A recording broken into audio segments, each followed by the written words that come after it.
I think branding is usually one of the key things that we've potentially seen contention with in previous projects, especially when, a brand is adopting a monolithic solution. In those cases, you often end up with a little bit more restriction on whether it's UI, look and feel, behavior, whatever. So brands that are looking to differentiate and provide a really engaging branded experience, composable might be the right way to go because you have far fewer constraints on what you build and how that experience works. Welcome to the Ecommerce Toolbox Expert Perspectives, a podcast by Noibu, where we explore the elite strategies and cutting-edge insights with our expert guests. Get ready to propel your e-commerce business to the next level.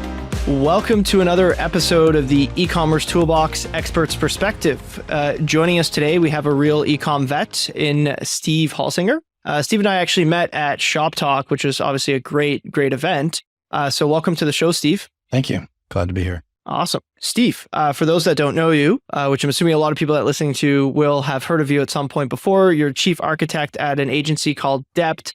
You come from the agency world, worked at Astound and a couple of other great SIs. Maybe talk to us a bit about your career journey. I feel like that's something that's going to be really interesting to hear all about. Sure. Yeah. Like you mentioned, I've had a lot of experience at agencies, but before all that, I worked retail and kind of like, food service at McDonald's. I was like 14. I just wanted to work, and a lot of my career was uphill battle trying to get into places where I felt like I had the skills, but I maybe didn't have the experience or the resume to show for it. So straight out of college, I ended up going into small mid-sized business e-commerce through the Yahoo store platform and a company called Solid Cactus, where I was able to kind of cut my teeth on retail e-commerce, but at a much smaller level of, transaction volume and things like that. And then from there, it just kind of kept going. I found myself working for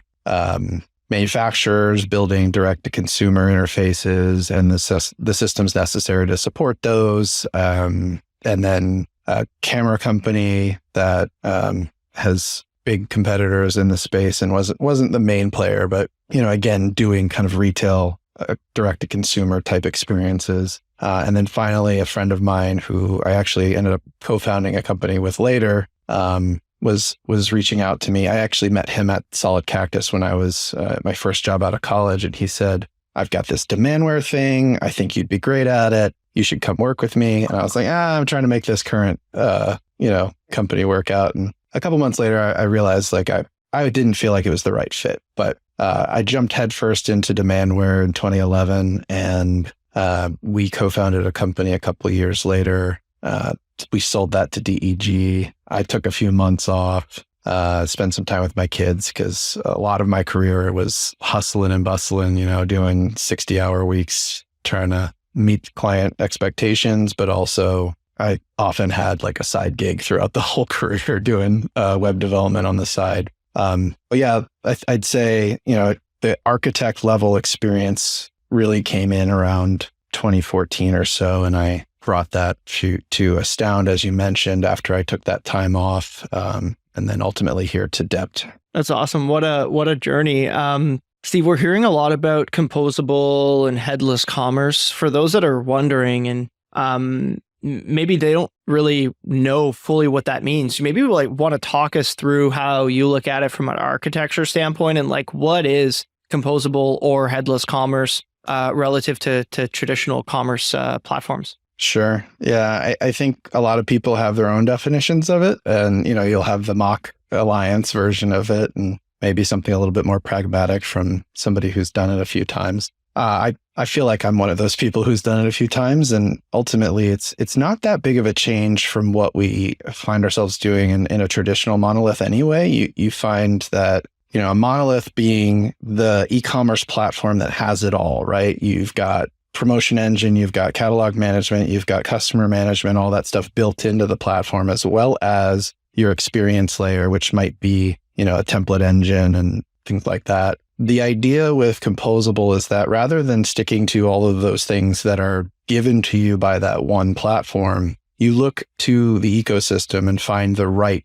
fit for you. maybe the built-in promotion engine isn't quite cutting it for your business needs. So you look elsewhere, find an external promotion engine that can fulfill that need, and you integrate it into your ecosystem. That's a small example of it, but I think the composable idea is to start from that point where you, rather than like picking maybe this big foundation, you identify the key players that you want to have in your ecosystem, and then you build around that. Ultimately, with the expectation that as things grow and evolve, you'll be able to replace components with what's currently best in breed, whether it be a new search provider, reviews, what have you. For the most part, we're already integrating those sorts of solutions into a monolithic platform. So you may already consider yourself kind of in a hybrid composable state, depending on how many third parties you've chosen to include. But ultimately, it's that idea that choice is available to you and you're not locked into what comes in the box. Makes a ton of sense. Maybe a brief explanation over headless as well, and what the difference is between headless and composable. So I think headless is one way of composing your experience, right? You separate the data systems and the systems that own product, catalog, whatever, from the actual experience layer that renders the website to your customers. So ultimately, maybe you have a monolith underneath and it exposes some of that data through APIs, and you choose to build and deploy a front-end web application that accesses that data and converts it to the web page experience that you want your customers to have. That is one form of headless.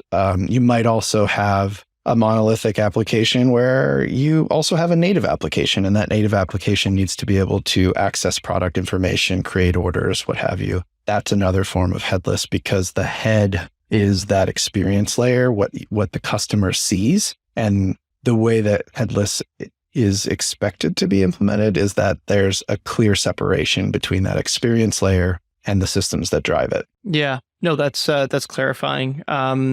Where have you seen some of the benefits from a business standpoint with retailers that have chosen to go either the composable or the headless route? Like, why would someone do it in the first place, and what type of KPIs do they drive? Yeah, I think it's important to have a real business reason for doing it. Otherwise, you'll probably end up in a place where it's not quite sustainable. The KPIs that I've seen drive that decision-making in my customers so far has typically been speed and performance. Ultimately, that drives better conversion. So the idea is through improved speed and performance, you can achieve a higher conversion rate for your customers.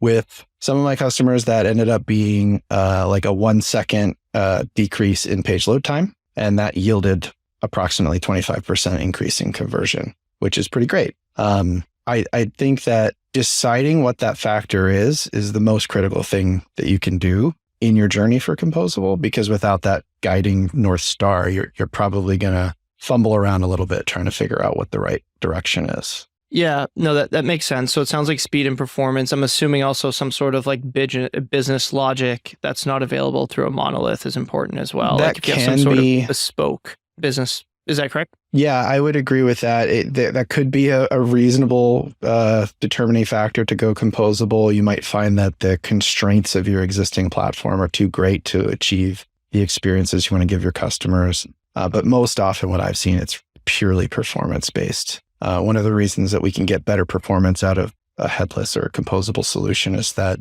the APIs of these older platforms tend to be a lot faster than the kind of all-inclusive monolithic rendering engines that are tied to them. So whether it be, Shopify or Commerce Cloud or, Commerce Tools doesn't even have like a UI layer that is bundled with it. But, thinking of the Magentos, the Shopifys, and the Demandwares of the world, the goal of going composable with those as the back end is to just decouple yourself from whatever constraints you might have there. But ultimately, that constraint for Commerce Cloud often with the traditional like storefront model is a performance one. There's only so far you can get with that. And so in order to achieve greater gains, you ultimately have to build a new front end on some other solution. Yeah, that makes sense. Have you ever seen someone go that route from like a cost standpoint, in the sense of hey, I want to have more flexibility in terms of the payment gateway. I know a lot of these large platforms will charge a percentage of GMV. And I don't know, like Stripe, for example, just announced that they look to be moving away from that model. Like, how do you think about it from like a cost standpoint, like a total cost of ownership? Is it something that's typically more expensive, the same, or like how are you seeing that play out in the market? Yeah, I think cost is definitely a huge concern with any business, but from what I've seen, the cost tends to be a little bit higher with composable. You've got more moving parts. But ultimately, if you're driving more conversion, that's usually an acceptable trade-off.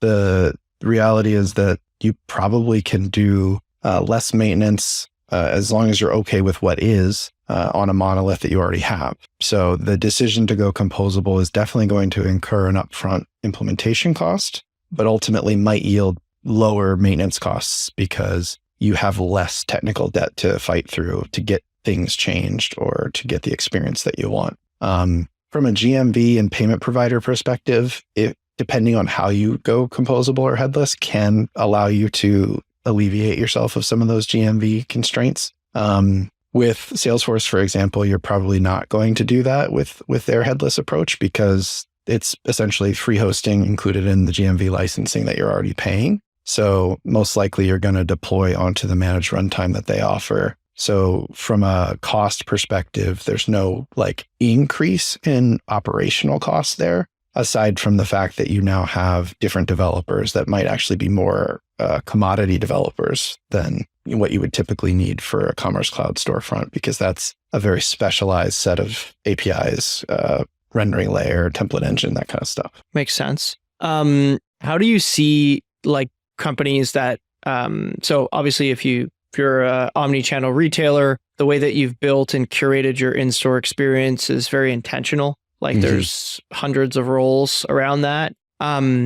How do you feel that translates to an online version of a template, right? I feel like, hey, like if you have, I don't know, two products that are very similar, like a Lush soap versus like another soap, those in-store experiences are very different and they appeal to different kind of clients. They appeal to the same clients in the same industry, but in different ways. Like, how does that translate to online? And is that more conducive with someone that wants to go headless or composable? Like, if brand's really important to you and like differentiation, like how does that play in to this whole composable headless stuff in your opinion? I think branding is usually one of the key things that we've potentially seen contention with in previous projects, especially when a brand is adopting a monolithic solution. In those cases, you often end up with a little bit more restriction on whether it's UI, look and feel, behavior, whatever.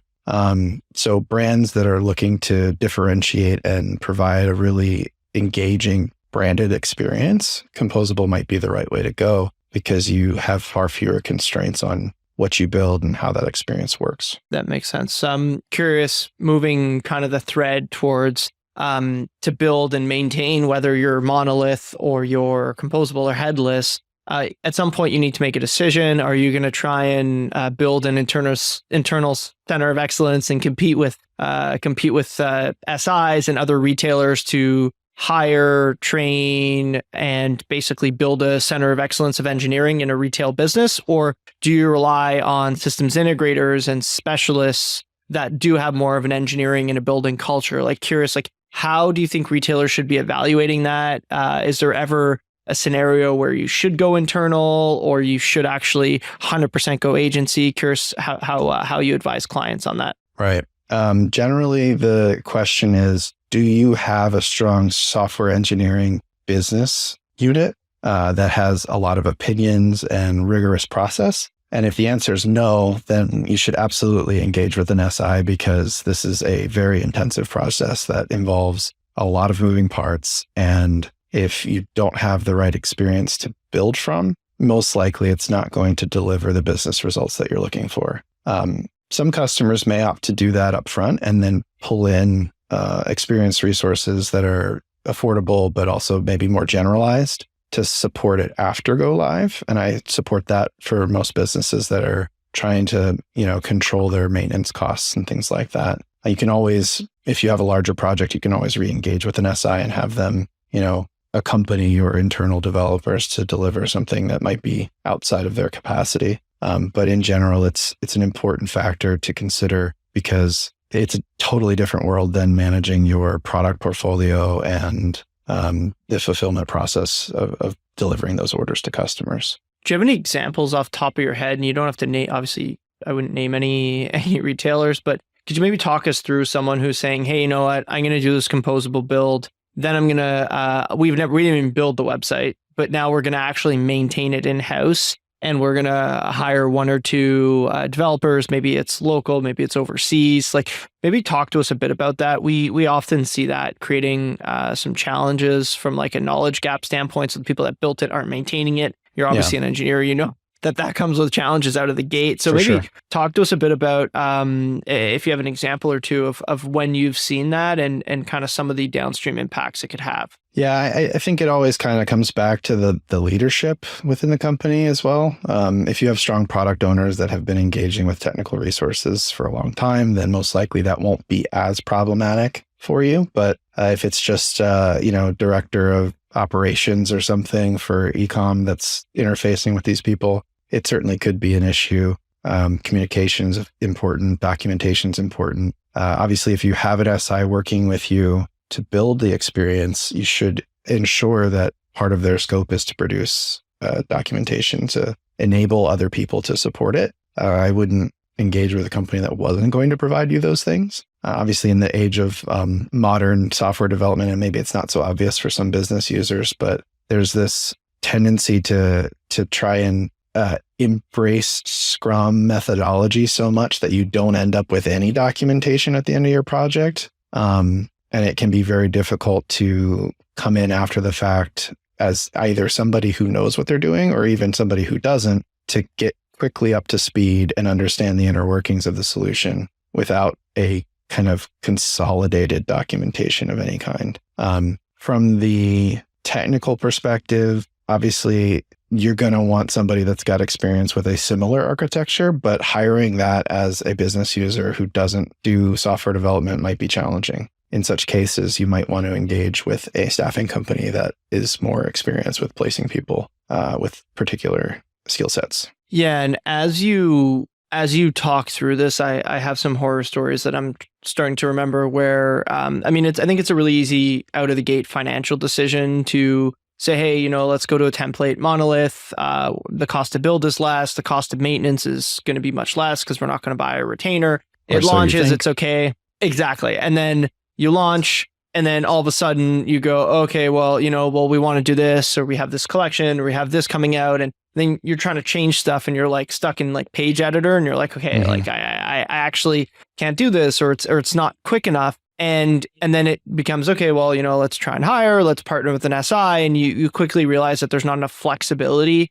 to achieve your goals. And I think I could have seen this approach work more, call it pre-COVID 2016, 17, when you actually had within a retail, and you've been in e-commerce for a while. So the running joke was like, hey, e-com's 30% of the budget and 2% of the sales, right? Like it was kind of just, it was looked at not like the biggest store. Yeah, exactly. It changed in 2020, right? And even now, it's now the largest store, right? For it used basically to be every retailer. Yeah, when I first started, and this goes back to that first question of like, what was your career like? Every project was like, we need a website because we need a website, not because that's going to drive the most sales, but because you need to have a branded experience out there for your customers to engage in, if that's how they prefer to engage with the brand. Nowadays, it's definitely the primary like sales engine for a lot of brands, and even more so post-COVID with stores closing and restrictions on businesses trying to pull back because just retail property is expensive, right? Business offices are expensive. And I think there's this post-pandemic world where we're reevaluating where people need to be in order to drive the value in business. And ultimately, it's funny because you're mentioning the store, but also mobile phones. There's so many brands that are still not thinking of mobile before they think of desktop. I'm seeing designs for desktop before I see mobile. I'm seeing people optimize for that experience or think of features that only work in that experience when 60, 70% of your customer base is actually on a phone. Fully aligned. And like, let's call a spade, in-app shopping, like through Instagram or through TikTok or whatever. Maybe not TikTok anymore, but Instagram. Well, TikTok, for sure. It's a great example. I had a customer, one of the first to implement TikTok shopping on Salesforce last year. They actually sold more through TikTok Shop than they did on their own website. Insane. Yeah. Insane. So no, it makes a ton of sense. So no, I think it's very attractive, but then I think you get stuck in limitations, right? It's a good example that I would give, it would be like, hey, if you're a luxury retailer and you're signing a lease in a mall in which you can't control the inside of your shop, maybe it's a bit cheaper to get, well, actually, it's probably not a bit cheaper to get in, candidly, but like maybe it's like, oh, okay, it's not a big deal, but then like things progress a year down the line, 6 months down the line, and you may need to do something that you just don't have the flexibility to do. But no, it's great chat so far, Steve. So I'm curious on the future trend side, as we look to wrap this up, like what are you seeing in the market? Obviously you've been in the industry for a while. Like what do you see being something that's kind of current and of high value? And where do you think all of this is headed in the near future? Yeah, obviously there's a lot about AI, which has the potential to change how we think about all of this. I think digital experience platforms were part of the headless composable ecosystem that people were suggesting we jump into in the past couple of years, but they weren't quite where they needed to be in order to create that environment for business users to make change on the site experience without involving developers, right? I think we're getting to that point where that's actually the tipping point. AI can help us get over it. And on top of that, I think the ecosystem of like what's an enterprise e-commerce platform versus what's for small business is shifting as well. Shopify, again, like making huge waves in the industry this year. So I think that going forward, that used to be not an option for enterprises, but with composable headless architectures and the investments that Shopify has been making towards the enterprise level customer, you might actually see that as an option, whereas previously it wasn't. And so that has the potential, I think, to shake up the entire industry in a massive way. Cool. Love it. Well, I learned a lot. I'm sure the listeners learned a lot. Really appreciate your time, Steve. And thank you so much. Thank you for having me. The Ecommerce Toolbox Expert Perspectives is brought to you by Noibu. To find out more about Noibu and how we can help you debug your e-commerce site and rocket your revenue, visit www.noibu.com. That's noibu.com. And then make sure to search for the Ecommerce Toolbox Expert Perspectives on Apple Podcasts, Spotify, Google Podcasts, or anywhere else podcasts are found, and click subscribe so you don't miss out on any future episodes. On behalf of the team here at Noibu, thanks for listening.